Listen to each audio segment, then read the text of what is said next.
Le monde entier, il n'y a pas de désaccord, semble vivre les pires moments que nous ayons jamais connus. Des personnes non qualifiées, malveillantes, mauvaises, qui prennent des décisions horribles. Tout est corrompu et il y a de la corruption partout parce que Iblis et tous les pires des pires sont habilités à notre époque. Et ils sont sur le point de faire face à une révolution internationale.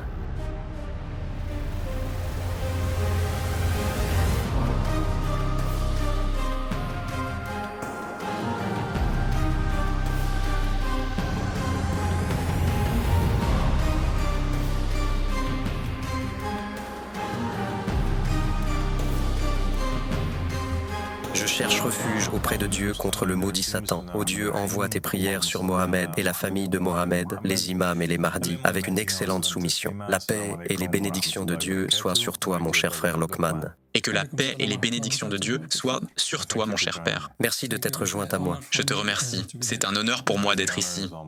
Tout l'honneur est pour moi.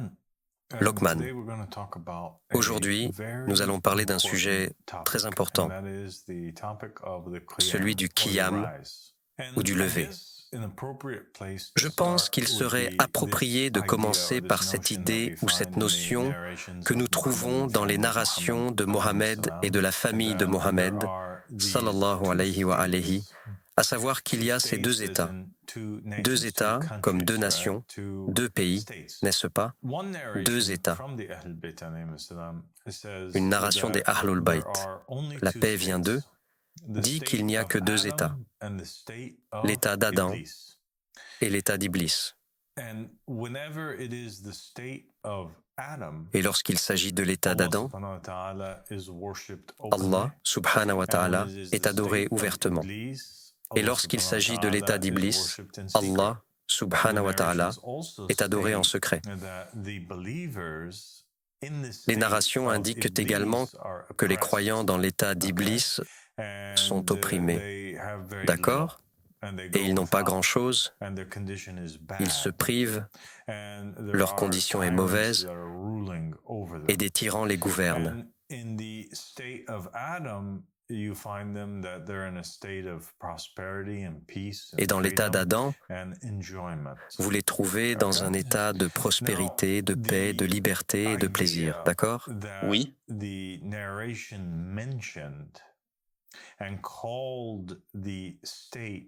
Maintenant, l'idée que la narration mentionnée est appelée l'état d'Adam, il y a quelques indications, quelques raisons pour lesquelles on parle de l'état d'Adam, plutôt que de l'état de, disons, Mohammed, ou de l'état de Jésus, ou de l'état de Moïse, ou de n'importe quel autre prophète. L'une des raisons est qu'il est évidemment fait référence à l'histoire d'Adam dans le Saint-Coran, ainsi que dans la Bible et la Torah, où, dans la Genèse, Dieu nomme Adam et lui donne autorité sur toutes les choses et tous les êtres. Il est le calife parfait désigné par Allah, subhanahu wa ta'ala, à cette époque. Il est son représentant. Dieu lui insuffle son esprit et lui accorde l'autorité sur toutes les choses, l'autorité de nommer les choses et l'autorité de commander les choses. Même les anges doivent se prosterner et se soumettre à Adam, que la paix soit sur lui. Et le fait qu'on l'appelle l'état d'Adam signifie que cette condition ou cet état dans lequel Adam régnait, la dernière fois qu'il a existé, c'était à l'époque d'Adam. Il n'a pas existé depuis. D'accord? Il y a donc cet état idéaliste qui a existé au début de l'histoire de l'humanité.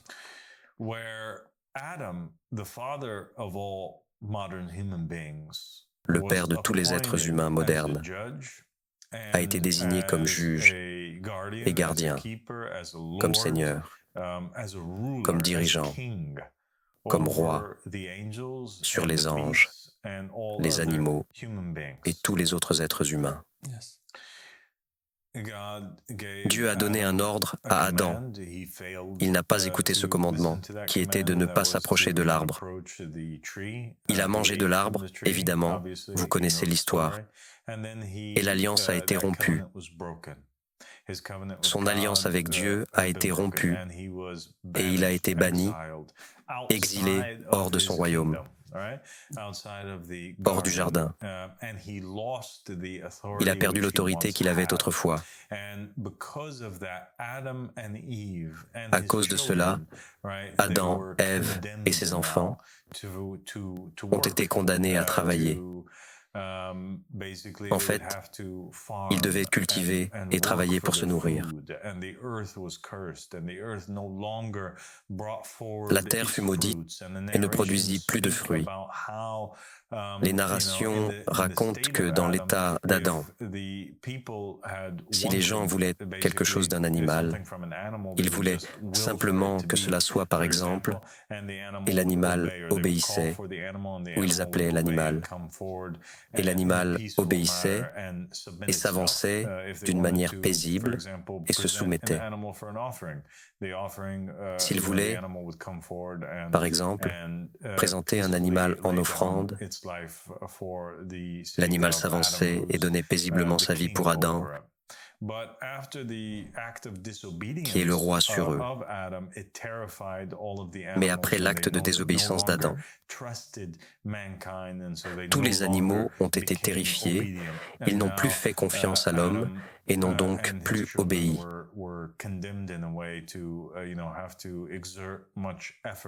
Adam et ses enfants ont donc été condamnés à faire beaucoup d'efforts. De souverains qu'ils étaient, ils devinrent chasseurs, agriculteurs et esclaves. Très vite après leur exil hors du jardin, il devient évident qu'Adam a perdu son autorité sur les gens et sur tous les êtres qui existaient sur la terre. Et la terre elle-même n'a plus obéi à Adam. Et un nouveau chef monte au pouvoir. Et ce chef, c'est Caïn, qui tue Abel, va de l'avant, construit de grandes villes, s'installe sur le trône du pouvoir, et sa descendance se multiplie. C'est ainsi que Caïn devient le premier chef désigné par le diable. C'est le début d'une nouvelle page dans l'histoire de l'humanité. Depuis la chute d'Adam jusqu'à l'époque actuelle, Iblis, ou Satan, est celui qui, pour l'essentiel, a exercé son autorité sur la terre, c'est-à-dire qu'il a régné sur la terre. C'est pourquoi l'humanité et la condition dans laquelle elle se trouve, la condition des êtres humains et la condition de la terre elle-même sont devenues de plus en plus mauvaises. Parce que c'est Iblis qui cherche à égarer l'humanité, parce que c'est la promesse qu'il a faite et la menace qu'il a proférée à l'égard de Dieu lorsque celui-ci lui a demandé des comptes et lui a dit qu'il était désormais maudit et qu'il devait partir, sortir du jardin. Et Iblis demande essentiellement plus de temps avant de faire face au jugement final.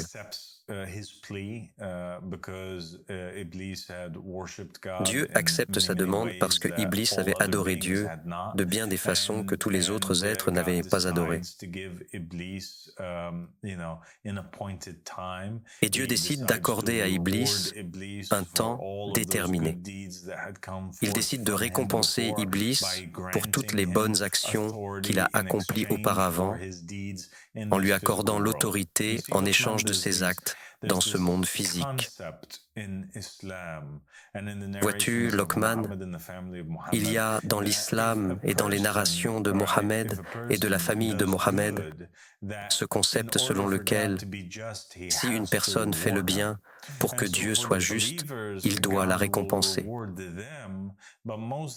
Ainsi, Dieu récompensera les croyants, mais la plupart du temps, il leur permet de souffrir dans ce monde et réserve la récompense pour l'au-delà. Quant aux mécréants, comme il n'a pas part à la récompense de l'au-delà, s'il fait le bien, il doit l'obtenir dans ce monde physique. Tu comprends? Comprends-tu le concept? Voici donc la terre, les êtres qui la peuplent. Certains d'entre eux croient en Dieu, d'autres n'y croient pas. Ceux qui ne croient pas en Dieu reçoivent leur récompense dans ce monde. Et parce qu'ils ne croient pas, et parce que la plupart du temps, ce sont de mauvaises personnes qui ont fait du bien, ils doivent recevoir leur acte, mais ils le reçoivent dans ce monde. Mais parce qu'ils ont aussi beaucoup de mauvaises actions, en plus des bonnes qu'ils font, la condition de la terre devient vraiment mauvaise. Et cela interdit aux croyants qui font le bien d'avoir la terre comme un paradis aussi. Leur paradis doit donc se trouver dans l'au-delà. La terre a donc essentiellement deux états. Un état où il y a un dirigeant juste, qui est Adam, et les successeurs ou héritiers légitimes d'Adam, lorsqu'ils sont habilités, lorsqu'ils gouvernent, ils interdisent l'oppression sur la terre. Mais lorsque les mécréants sont récompensés pour leurs biens, qu'ils sont habilités et qu'ils sont à la tête du gouvernement, ils oppriment malheureusement toutes les créatures qui s'y trouvent.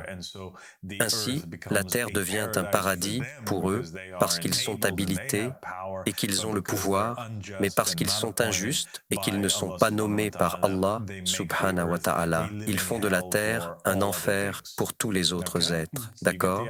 Vois-tu ce que je veux dire? C'est bien. Iblis veut donc égarer l'humanité.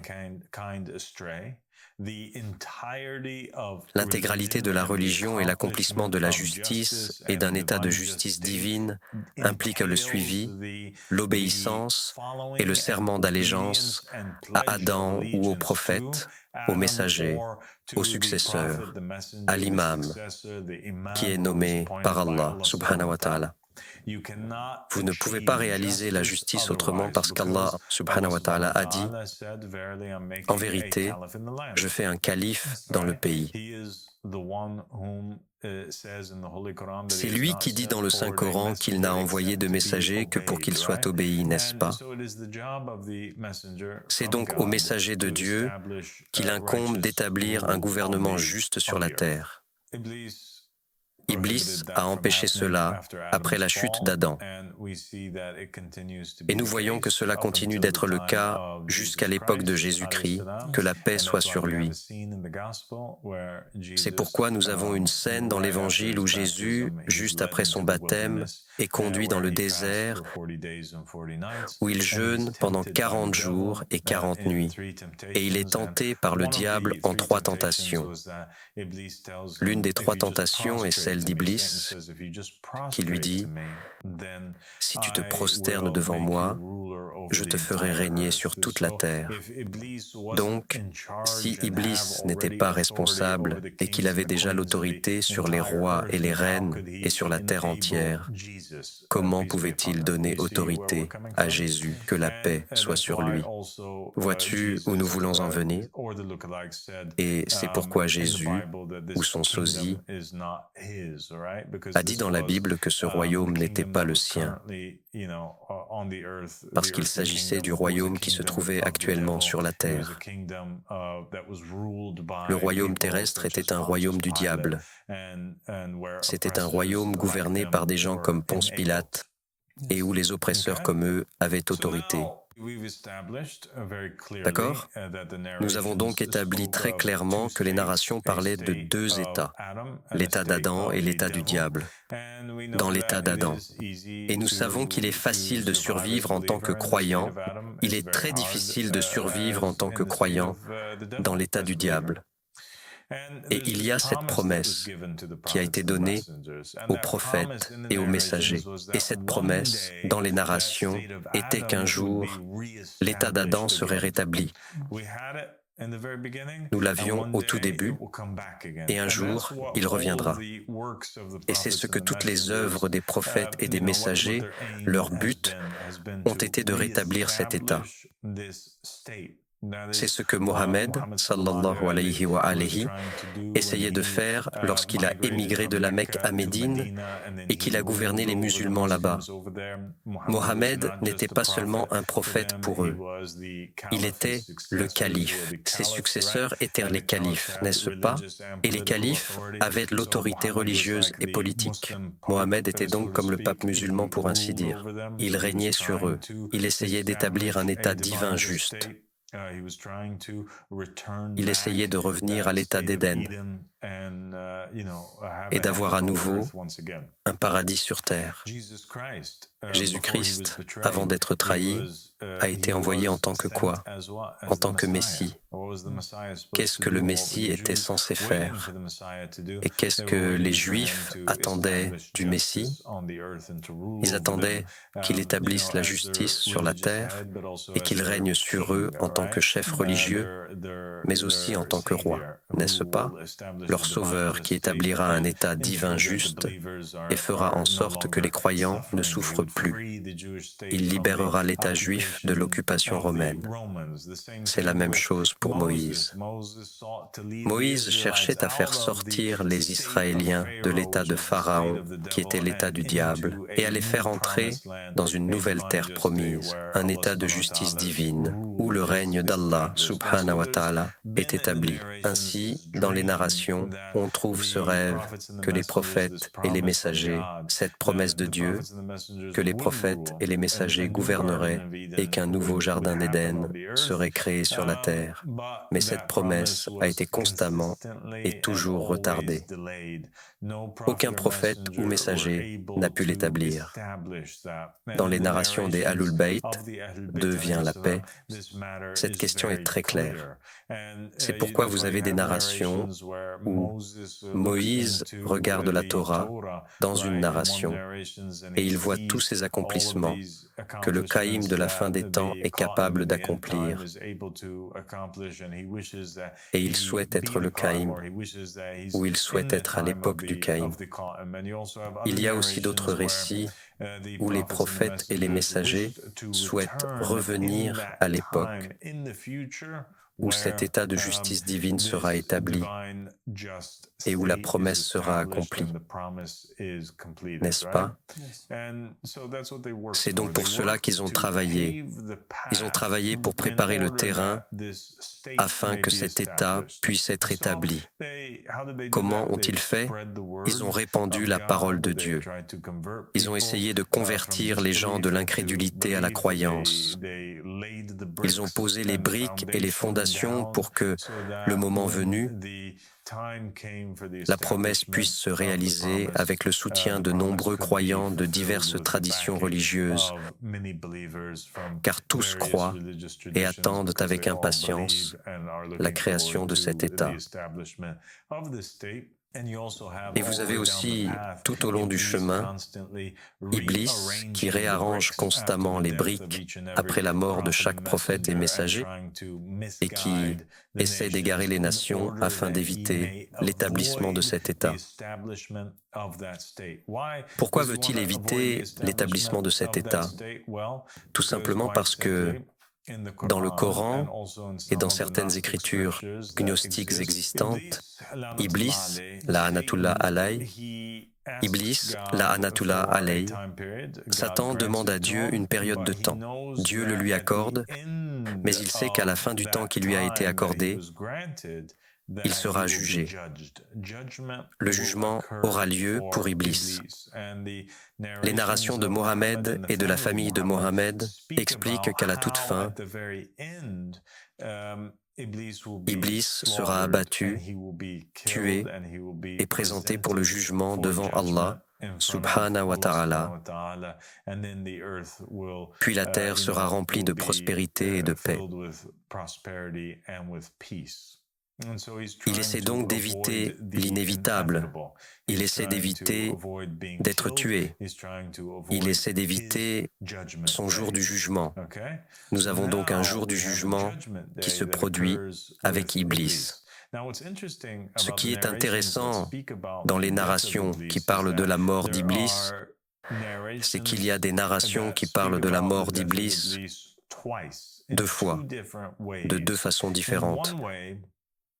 D'une part, Iblis est tué par le prophète Mohammed, sallallahu alayhi wa alayhi, et d'autre part, Iblis est tué par le Qaïm.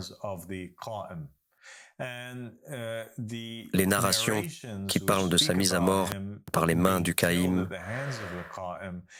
précisent en fait un endroit sur terre qui se trouve à Masjid al-Kufa ou dans les zones qui l'entourent. Selon la narration, c'est l'endroit où Iblis est amené et où il est mis à mort par les mains du Qaïm. Ensuite, tous ces chiites, ses aides, ses partisans, ses disciples sont vaincus et un état de justice divine est établi. D'accord ? Qu'avons-nous donc ? Nous avons ce jugement d'Iblis qui a lieu dans l'au-delà et nous avons un jugement d'Iblis qui a lieu sur la terre. Et lorsque nous examinons de plus près les narrations, nous constatons qu'il existe ce concept. Exactement là, dans l'islam sunnite et chiite, cette idée qu'il y a 2 qiyamas, qu'il y a 2 jours du jugement, qu'il y a 2 jours de résurrection, qu'il y a 2 jours de qiyam. Et le mot qiyam a beaucoup à voir avec le mot qaïm, n'est-ce pas ? Penchons-nous donc un peu sur la question. Nous avons des narrations qui parlent d'un jour de jugement, qui se produit dans l'au-delà, où tous les gens, toutes les âmes sont amenés devant Allah, subhanahu wa ta'ala, en un jour terrible où ceux qui ont fait le mal sont jugés pour leurs péchés et ils sont placés dans le feu de l'enfer. Et ceux qui ont fait le bien, c'est un bon jour pour eux et ils sont récompensés et ils entrent au paradis. Mais c'est un jour terrifiant parce que ni les bons ni les mauvais ne se sentent en sécurité et ils sont tous nerveux et effrayés à l'idée d'être jugés par Allah, subhanahu wa ta'ala. C'est un jour où les gens reçoivent leurs rapports, leurs bulletins, leurs notes, pour ainsi dire. D'autres narrations parlent d'un jour de jugement moins important. Vous avez Al-Qiyama Al-Kubra et Al-Qiyama Al-Sugra, le grand jour du jugement et le petit jour du jugement. Lorsque nous examinons les narrations de Mohammed et de la famille de Mohammed pour essayer de trouver la définition du jour du jugement mineur ou Al-Qiyama Al-Sugra, nous constatons que la définition du Qiyama Al-Sugra est le jour de l'ascension du Qaïm. Ainsi, Al-Qiyama Al-Sugra est Yawm al-Qiyam al-Qaïm, Al-Qiyama Yawm al-Qiyam.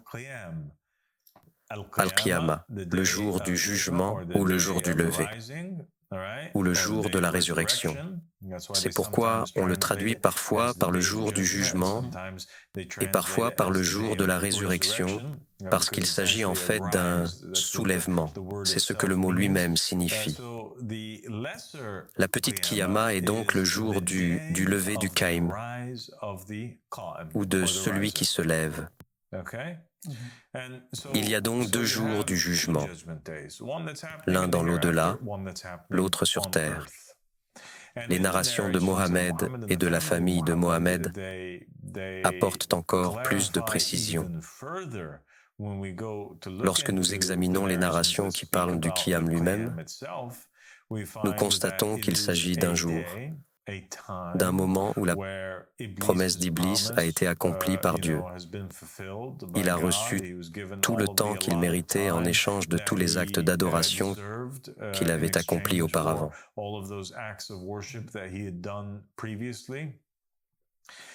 Il est amené sur la terre sous une forme humaine. Il s'incarne ou existe sur la planète sous une forme humaine, ainsi que tous ses aides et ses soutiens au cours de l'histoire. Ils sont tous réunis avec lui ce jour-là sur la terre. C'est donc fascinant. Dans l'au-delà, au grand jour du jugement, Dieu fait venir tous les méchants, tous les tyrans, toutes les âmes. Le jour du petit jugement, Dieu fait également venir sur terre Iblis, ainsi que tous ses partisans. Qu'est-ce que cela signifie? Cela signifie qu'à l'époque du Qiyam du Qaïm, Iblis serait ici sous forme humaine, tout comme Pharaon, Nimrod, Ponce Pilate, Abu Lahab, Abu Jahl, Judas Iscariote, Balaam ibn Baora et tous les personnages et âmes maléfiques qui ont aidé Iblis tout au long de l'histoire à combattre les prophètes et les messagers et à l'aider à prolonger son état et son séjour sur terre ou son règne ici sur terre. Les narrations précisent également que ce jour-là, le Qaïm arrive et que Dieu rassemble quoi? Tout comme dans l'au-delà, il rassemble avec le Qaïm toutes les meilleures des meilleures âmes, n'est-ce pas? Toutes ces personnes qui ont aidé Dieu tout au long de l'histoire, qui ont ouvert la voie à l'accomplissement de la promesse. Ils sont également tous ressuscités avec le Qaïm à cette époque, afin qu'ils puissent prendre part au grand jugement qui aura lieu. Il y a donc 124 000 prophètes et messagers, ainsi que tous les vice-gérants et les saints. C'est pourquoi, dans les évangiles, dans le Nouveau Testament, vous avez la scène de l'agneau qui revient avec 144 000 âmes. Ce sont les âmes de tous les prophètes, messagers et justes. Elles sont ressuscitées avec le Qaïm à ce moment-là, et le Qaïm juge entre eux tous, ou l'imam al-Mahdi, alayhi salam, juge entre eux tous. C'est le jugement de Dieu. Il permet à tous les justes qui ont été opprimés par les méchants de se venger d'eux. C'est ainsi que les dettes karmiques sont payées ce jour-là. Iblis est tué, ainsi que tous les autres démons qui l'ont suivi et aidé au cours de l'histoire. Il peut donc arriver que, par exemple, Pharaon, Moïse se venge de lui, Abraham se venge de Nimrod, Jésus se venge de Ponce Pilate ou de Judas Iscariote. Toutes les dettes sont payées ce jour-là. Il y a donc un grand jugement dans l'au-delà et un petit jugement. C'est un concept fascinant, car cela signifie que, puisque nous sommes croyants et fermement convaincus, nous savons pertinemment que ce jour est celui de l'ascension du Qaïm et de l'apparition du Qaïm. C'est pourquoi nous savons aussi que nous vivons et assistons au jour du jugement. C'est ce qui se passe ici en ce moment même. Nous voyons donc très clairement, dans le monde entier, il n'y a pas de désaccord à ce sujet, que nous vivons les pires temps que nous ayons jamais connus et que nous avons en ce moment des personnes très peu qualifiées, mauvaises, qui prennent d'horribles décisions pour la planète Terre dans presque tous les secteurs de la société et de l'industrie. C'est pourquoi tout est corrompu et la corruption est omniprésente. Parce qu'Iblis et tous les pires des pires ont le pouvoir à notre époque et qu'ils sont sur le point de faire face à une révolution internationale dirigée par le Qaïm et soutenue par les prophètes, les messagers et les justes, en ce moment même, où le jugement sera exercé contre les oppresseurs et un changement de pouvoir aura lieu, et Iblis finira par être éliminé. Et tout comme dans l'au-delà, lorsque le jugement aura été rendu, que tout aura été dit et fait, et que les bons auront reçu l'ordre d'entrer au paradis et les méchants d'aller dans le feu de l'enfer, la même chose se produit ici sur Terre, avec un paradis physique et un enfer physique. Et ce paradis physique est l'état d'Adam, l'état de justice divine, qui est rétabli à notre époque, dans lequel les croyants qui souffraient autrefois dans l'état d'Iblis seront maintenant en paix et jouiront des libertés, de la prospérité et de la paix qui existeront dans l'état de justice divine. Ce retour au jardin d'Éden est donc un retour au paradis, ce retour à la domination d'Allah subhanahu wa ta'ala et la création de l'état de justice divine sont en fait la manifestation et la création d'un paradis sur terre que nous avons perdu et que nous avons retrouvé ou que nous retrouverons. Et les mécréants seront exilés de ce paradis et ils seront condamnés dans l'état de justice divine et ils seront emprisonnés pour leurs crimes et ils souffriront dans l'état de justice divine de la rétribution pour tous les crimes, la saleté et les conspirations qu'ils ont commis pour asservir l'humanité et la maintenir opprimée sous l'état du diable, la Anatullah alayh. Voilà, en bref, une explication des deux états qui existent dans les narrations de Mohammed et de la famille de Mohammed. Il n'y en a que deux, l'état d'Adam et l'état d'Iblis. L'état d'Adam a existé au début et nous n'avons pas vu cet état revenir jusqu'à aujourd'hui. Et même lorsque les prophètes et les messagers régnaient sur certaines régions, il ne s'agissait pas de véritable état d'Adam, car ces états étaient toujours attaqués par Iblis. Ainsi, lorsque le prophète régnait, même sur les milliers et les milliers de musulmans qui le suivaient pendant la dernière partie de sa vie et de sa prophétie, ils étaient constamment attaqués par les ennemis étrangers ou les tribus de Quraysh. Ce n'était donc pas un vrai paradis. Le vrai paradis est celui qui est établi à la fin sans souffrance. Il englobe une vaste région où le prophète ou le messager et les croyants sont vraiment habilités et ont des capacités, et où il n'y a aucune chance que les hypocrites et les mécréants règnent une fois de plus.